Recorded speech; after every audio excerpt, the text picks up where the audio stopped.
and gentlemen, Gary Moore. Hi, Jen. How are you? Good. Hey, I feel really bad. I caught the last end of Jenny doing crunches, and I'm like, I can't compete with that. None of us can. Kind of the point. You know, That was awesome. She's a beast. Yeah, every day that we are alive, we do a physical challenge after our morning workout, and it is inspiring. You'll have to join us on a Friday, because Friday we do the dunk tank. Oh, that sounds fun. Jenny balances on a Bosu ball, and the residents call with one-liners and stories and jokes. That's great. That's great. What a great idea. Yep. So, speaking of laughter, comedy, Dell has a very big place in one of the most incredible sitcoms of all time because of you. Well, I certainly helped. I can't take all the credit.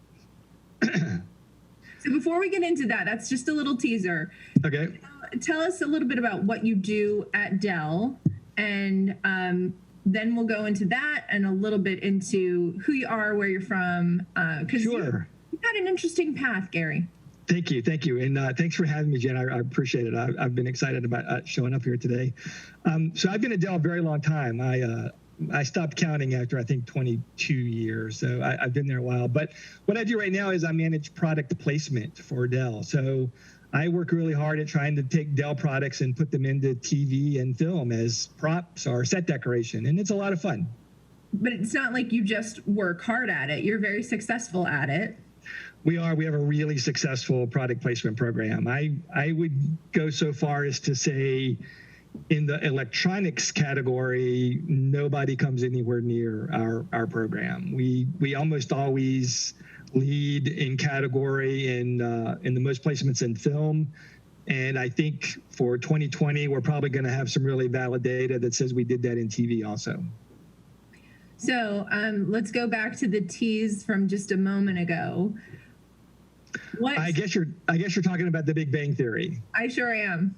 Yeah, The Big Bang Theory was a great show, and it was a really good show for us. But we were thrilled to be part of it. We had a laptop that was a key prop in season 1, episode 1 of The Big Bang Theory, and throughout its entire run, I believe it went 12 seasons. Yeah, 12 seasons. Throughout its entire run, we had key props with many of the key talent. Jim Parsons, I can never pronounce Kaylee's last name. Kaylee Cuoco, yeah. Plus many appearances of products throughout other scenes in the show. So it was a really great show for us in terms of value. It had great viewership. I mean, even up in its last season, I think something like 14, 15 million people tuned in for each new episode. And we were really happy and fortunate to be part of the show. We had a great relationship with the prop master. We refreshed products throughout the years, and it's by far going to go down in history as the most valuable product placement show Dell has ever done, unless something unusual comes along. It was an alignment of the stars, right? It was a great show. It lent itself to the Dell products in general. And it had a very loyal following. So it was a great time, and everybody at Dell enjoyed seeing our products on the show. I enjoyed working with the crew, and it was a lot of fun. Talk about how it helped to inspire your colleagues. Well, one of the things we've noticed, and this is not the reason that we got into product placement, and I should be clear, I did not start product placement at Dell. I'm the second person that's come along, and we've been doing it for 20 years now. This is our 20th anniversary of product placement. But one of the things that we learned along the way that we didn't really expect is what a great employee motivator it was. I frequently get emails from employees saying things like, I just wanted you to know I was watching X show with my child last night, and I got to tell them that I worked on that product that they were seeing on television, or somebody that helped launch that product. So we find that that employees are incredibly motivated by seeing the products that Dell sells on television. That we've seen some third-party studies that even make claims that it might be like in the top 2 or 3 reasons that employees find job satisfaction is when they get to see the products from their company in TV and film. So we know it goes a long way. It's validation for all of the work it is they put in. I also constantly, on a monthly basis, hear from people around the company that want to join the product placement team and do what I do. So that's another, I think that's another positive metric that we're doing something right, when everybody wants to come join your team. So how does I have to say no a lot. Yeah, it's a small team that you have. There are only 2 of us. Yeah, right. There are only 2 of us. And to put that in perspective, there are 2 of us. Last year in 2020, we sent product and participated in about the making of about 50 films and about 150 television shows. So it's a lot of stuff out there. It's a lot. It's a lot to coordinate. We are the very lucky beneficiaries of Dell's generosity. There's a graphic station at the station, which you came through and you looked at the setup that we had and you were like, oh no. We can help. No, we're really happy to help you guys out. You know, what I think of the work that your organization does, I just think it's fabulous. We're thrilled that we can provide some equipment there to help the residents keep doing what they're great at, making great content and getting it out there to the world. And that also spilled over into our Instant Film Festival, which I am sorry I've never actually been able to be at in person. You know, it was going to happen in 2020. Right, but this year, because we're going virtual. It's going to be virtual, so we're going to be able to kind of be there. I'll kind of be able to be there and help. But no, we're thrilled to participate and provide some what we hope are really cool prizes for the folks that do really well in that film festival. So it's not just, you gave us a couple of laptops for raffles in the past, but it is because of you that we have the softest t-shirts ever. They are coveted. And that this like crazy lunch post-production that we do in the middle of this day is courtesy of the support that you guys do. I'm in awe that you guys can pull this off in a day. You know, we've helped some other organizations. We've participated in some other film challenges, short film challenges. You're the only folks I know of that can crank them out in a single day. So it's kudos to everybody involved. It's a really great experience. So let's talk about how you ended up where you are, because before we do that, I want to specifically thank Madeline Hammond and Javier Infante. They are incredible people, big supporters of MPTF, and the reason that we got to meet. They are an awesome duo, and you know, I think quite possibly Madeline Hammond knows every single person that lives in LA. So yeah, I agree with you. I can't say enough about both of them. We've worked with them on a variety of projects over the year. I think they introduced me to you, actually. Yep. And yeah, they're doing great work, and we love working with them. Yep, they are amazing. All right, so thanks to MJ Miller, who works with us. She did a little bit of digging. Oh no. I had no idea about some of this. Like, I was ready for us to chat for a while and to talk about the mission and goal for MPTF Studios and the fact that we're 15 years old. Like, we'll talk about all of that as well. But when I read through some of the stuff that she sent, I was like, we have to talk about the fact. I'm a little scared now. Well, like, I was going to talk about Bethany Beach and, you know, other fun connections. Oh, no. No. Okay, I'm ready. I'm prepared. Bring it. You studied medicine and aviation technology. Wow, you have been digging. Yeah, we should clarify the medicine a little bit, because that's slightly misleading. I was a paramedic in my early days, and I actually am the holder of a 2-year associate degree in something called emergency medical sciences. But that goes back many, many, many years. Yeah, I was a paramedic. I went to school for that in Arkansas. And then I went out and I worked for about 4 years in Greensboro, North Carolina. It was for the county, Guilford County, where I was a paramedic. We got to be careful. We could rat hole there. It was a great experience that I would never, ever repeat in my life. I'm not sorry I did it, but it certainly is a job that has its ups and downs, as you can imagine.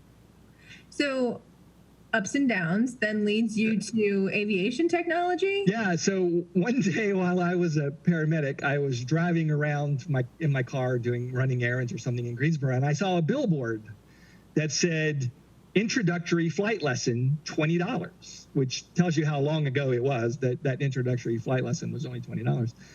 And I thought, that sounds kind of interesting. And I actually happened to have a 20 in my pocket. And so I drove straight to the airport and walked in and said, hey, I saw your billboard. Here's my $20. And they put me in a little plane with a really good old boy flight instructor. And off we went, and we flew around Greensboro for about 30 minutes. And two things happened. One, I got incredibly sick and threw up all over my instructor and the airplane. And two, I was instantaneously hooked on the flying. It's the only time in my life that I've ever done anything that was an instantaneous addiction. And so I'm sure he thought this was a wasted trip because I would never come back. But I came back that week. I got my private pilot's license. I went on to another school and got all my other ratings, a commercial rating and a multi-engine. I went off and was a flight instructor for several years. That's actually how I met my wife. She was my student. She came out to the Seoul airport to learn to fly. And I'm still flying. So I'm still flying to this day. So that's been like 35 years or so that I've been out there. What is the addiction? Is it an adrenaline rush? Is it the sense of freedom? Like, what is it? That's a great question that I really haven't spent a lot of time thinking about. It's interesting because I am terrified of heights, right? I can't put my own Christmas lights up at the holidays. I can't climb up the ladder to do that. But there's something about being in that little airplane and being in control of that airplane and looking down on the planet that is just inspiring and wondrous to me. And it seems like such a impossible thing to do, to fly. And I've just loved it from day one. I would, if it was a profitable, if I could make enough money at it, I would be a flight instructor for the rest of my life. But it's a tough way to make a living. So where did you grow up? You went to school in Arkansas. Did you grow up? Yeah, No, I did not. I grew up in a little town in Virginia, a little tiny town called Fishersville. It's sort of the mouth of the Shenandoah Valley. Near Harper's. That's at the other end. Harper's Ferry is up at the other end. Okay. I grew up down at the other end.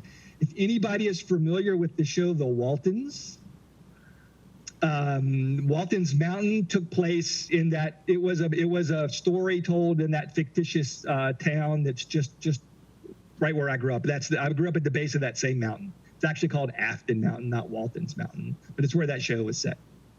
That's very cool. So, yeah, I grew up there, but I left just as I turned 17, graduated from high school. I left and have really never gone back, much to my mother's chagrin. I got out pretty quickly. Mm-hmm. Many people watching had a similar path. Yeah. Oh, and Big City Bright Lights, making movies. I'm there. Yeah, let's go. Yeah, let's go. So your connection with Dell started before you went into product placement. Yeah, I joined Dell about 23 years ago now. I guess was my first foray into Dell, and it was, I didn't yearn to be in the high tech industry. I didn't yearn to be to be a computer guy or selling computers. To be honest, I was out of work. My wife and I were in Houston, Texas, where I had chased a startup and that had gone out of business, and I was out of work and I needed a job, and I knew someone that worked at Dell, and I called him and said, I'm in Houston, Texas. My wife is really pissed and I need a job. and he hired me into Dell 23 years ago. And so it's been a great career move for me. I was really lucky. We have fallen in love with Austin, Texas. We've been here for 23 years. We love Austin. I got hired to market computer servers, which was something I didn't even know what they were. And in fact, all of the people that I interviewed with that first day at Dell, I interviewed with 6 different people, and they all went back to the guy that hired me. He was a vice president at the time, and they all had a very similar message. They all said, he seems like he's a pretty nice guy, but he doesn't know a damn thing about the server business. And they were absolutely right. But bless his heart, the gentleman that hired me said, yeah, but we're going to hire him anyway. That was a long time ago. So I've spent my first 10 years or so in the product group working on laptops and desktops and other Dell products. So how did you then hop over to product placement? Because you said you didn't start. I didn't even know product placement was a thing. And I didn't even know Dell did it. This would have been about 2010, 2011 or so, I guess. I was sitting at my desk and the phone rang. And I picked it up, and it was a woman. Her name is Kim Britt. She actually had started the product placement at Dell in 1999. She was a long time, one of the very early employees at Dell. And she told me an interesting story. She said, I'm working with a movie, and the prop master has one of our Dell laptops, and it's not working, and it's holding up filming, and it's a big problem. And I've dialed 4 names out of the directory, and you're the first one to answer. Would you get on the phone and help this prop master? And I said, I'll give it a whirl, sure. So I hung up, I called the prop master. I spent about an hour on the phone with him. We solved this problem. He got his laptop up and working. They got back to filming, and I hung up. And sitting there in my cube, I thought, now what is it that she said she did for Dell? And so I called her back and I said, tell me more about this product placement. And she said, go away. It's just me. I do it all on my own. There's no budget. It's a tiny program. Everybody wants my job. It's not going to happen. And I just didn't take no for an answer. So I started dropping by her cube unannounced and saying hi. And I'd stop by and bring, a cookie, and I would stop by and bring roadmaps of future products that were coming down the pike. And I would say, hey, you might like this product that's coming out. Maybe it would fit in the movie and film. And this went on for like 3 years. And we kind of became friends, and I hung in there. And finally the program got big enough and she needed help. She could see that she was sort of on the future, ready to retire. And so one day we figured it out, and I came on board full time, and I have managed that program ever since. Being at the right place at the right time. In all honesty. You're such a liar. No, that's actually what happened. Had I not answered the phone that day, had I been sitting in my cube, this probably would have never happened. Sure, there is being in the path of opportunity. Right? And there's like hearing the door knock at opportunity, and then there's breaking the door down. Well, thank you. It just sounded like, it sounded like something that would be fun. What do you mean you're putting laptops on the movies? That sounds fun. I'll do that. Yeah. And it has been a lot of fun. It's been a great job for these many years. So not to like drop too many names, but what is for you the most impressive or interesting thing that you've had the chance to do? Because, and certainly MPTF is at the top of that list. Yeah, I was going to say, we're done now. one of the most common question I get at Dell when people, either when I go out and present about product placement or when I meet people, the number one question is, do you get to meet famous people? And they're always disappointed when I say, not all that often, present company excluded. We work with prop masters and set decorators and lead men and those folks. And we decided a long time ago that what we would do is try and make their job as easy as we could and take all the friction out of getting them what we need. So that's the bulk of who we interact with. But to answer your question, the thing that's been most meaningful to me was how the Big Bang Theory ended. It had been such a great show for us. I had been on set a couple times. I had been to a couple tapings, but for the most part, I had just interacted with the prop master, a gentleman named Scott London, who is still, he's doing several new shows now, but he had been with Big Bang Theory from day one. And as the show was coming to an end, it had been so important to us at Dell, not only from being an incredibly valuable program, but so many people within the company had loved to watch the show and see the products. We even had occasional emails or tweets from Michael Dell himself about enjoying the show. We wanted to do something to say thank you to the show, and we really wanted it to be genuine and authentic. We weren't looking for anything to market, and so we went to the folks in Chuck Lorre's office and we said, what can we do to say thank you? And we pitched a couple ideas, like we'll throw a cast party, we'll show up, and they were all like, yeah, none of that sounded all that interesting. But in the last couple of years of the show, Chuck Lorre, his foundation, and the sort of 3 or 4 lead cast members had put together a scholarship fund at UCLA. It's called the Big Bang Theory STEM Scholarship Fund. And so we got to work with them, with those folks, and Dell made a big contribution to the scholarship fund. And it turned out that the first recipients of the scholarship fund were graduating during the last season of the show. So one of the last episodes, it wasn't the last episode, but one of the last episodes, they put together a gathering on set, and they brought in these 10 or 12 graduates of this program. The cast was there, and they let a couple of us from Dell show up. We were the only brand that was there. We presented each of those cast members with a new laptop. I'm sorry, not cast members, graduates.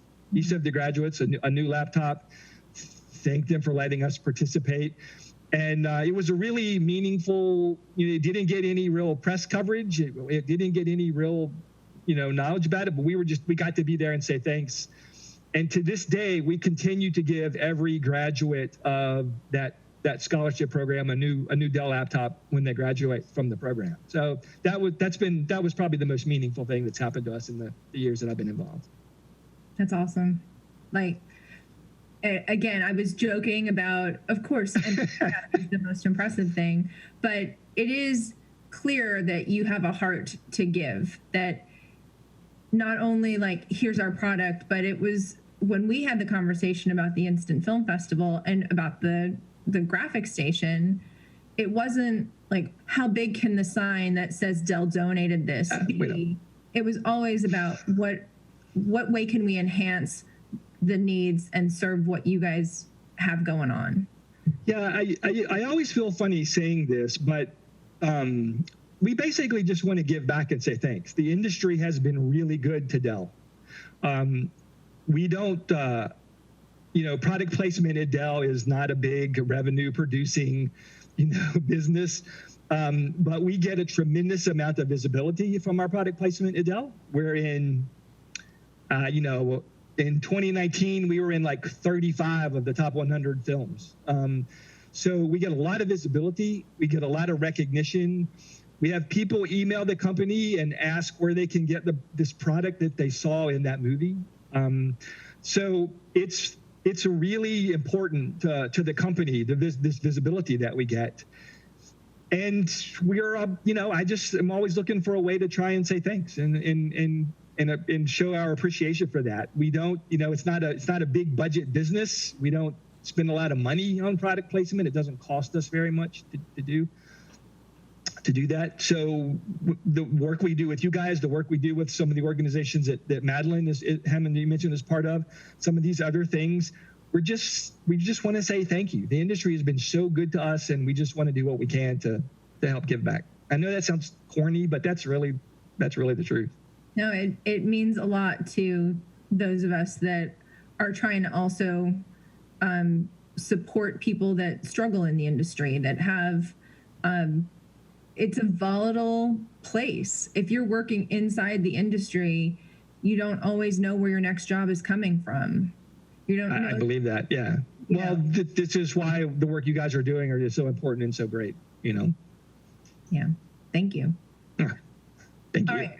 So in our last couple of minutes, let's talk about not just your flying, but what you and your wife do for fun and for enjoyment. Like when you're not talking about Dell or making sure that it's placed on the hottest movie set going.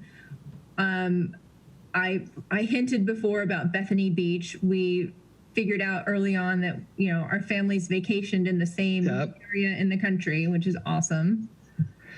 Yeah, well, we'll ignore this COVID year because basically all I've been doing during this year is ordering takeout. but it's just my wife and I. We don't have any kids. My wife is a human rights activist, has been working in a variety of capacities for fighting for human rights for 15 or 16 years now. And we have, she is from the Baltimore area, and we spend a lot of time vacationing on the Eastern Shore. We used to have a house in Ocean City, Maryland for 10 or 12 years. We love that Bethany Beach, Rehoboth Beach area. We go back there as much as we can. We love that part of the country. I guess the thing that's occupied outside of my work, the thing that's occupied us the most this last year is my wife started another organization this year that's focused on providing services to the pets of the Austin homeless population.